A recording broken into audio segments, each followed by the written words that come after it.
In this video, I'm going to show you how to copy Excel sheet data to SQL Server in the form of tables. So I have an Excel data. So this is what data looks like. This is a sample Superstore data, which has 3 sheets: orders, peoples, and returns. With this data, I created Superstore analysis dashboard in Power BI.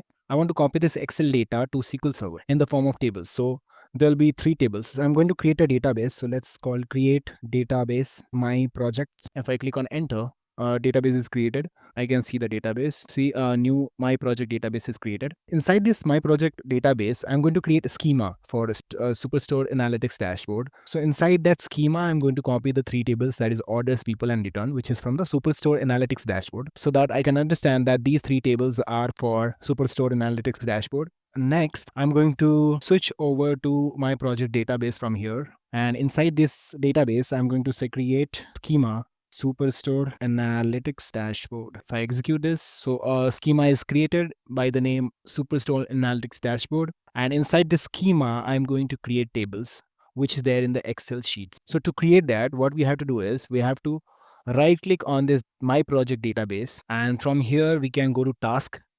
And inside the task, we can go to import data. From here, click on next. In the data source, we have to choose the data source. So from the drop down, I can choose Microsoft Excel from here. And here we'll have to add the path or browse the file. So I'm going to browse it. So this is the file. I'm going to click on next. Now this is the destination where I want to copy it. So from here, I'm going to choose Microsoft OLE DB driver for SQL Server. I'll go to properties, and here I will have to add the connection properties where it is going to copy the data.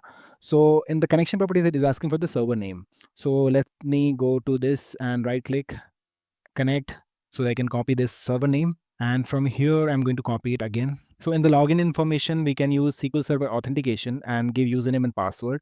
But here I'm going to just choose Windows authentication, which doesn't require any password. Next, I'm going to select the database where I want to copy. So I'm going to copy to my project database, and I can test connection. Yeah, test connection succeeded. So it's working fine. Click on OK. Click on next. It is giving us 2 options. Either we can directly copy the Excel sheet data into SQL Server without making any changes. In the second option, we can write a SQL query for whatever data we want to import.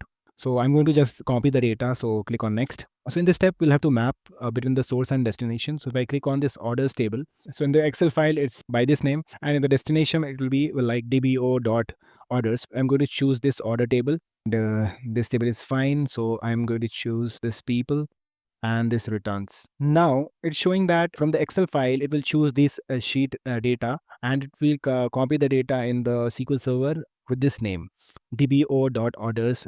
But in this, I don't want the schema name to be dbo.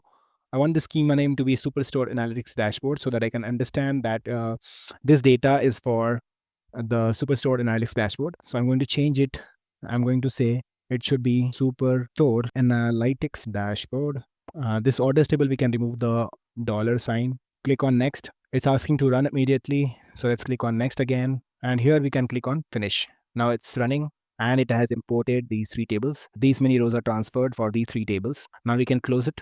And here we can check if we got those tables or not. So I will say select star from Superstore Analytics Dashboard dot orders.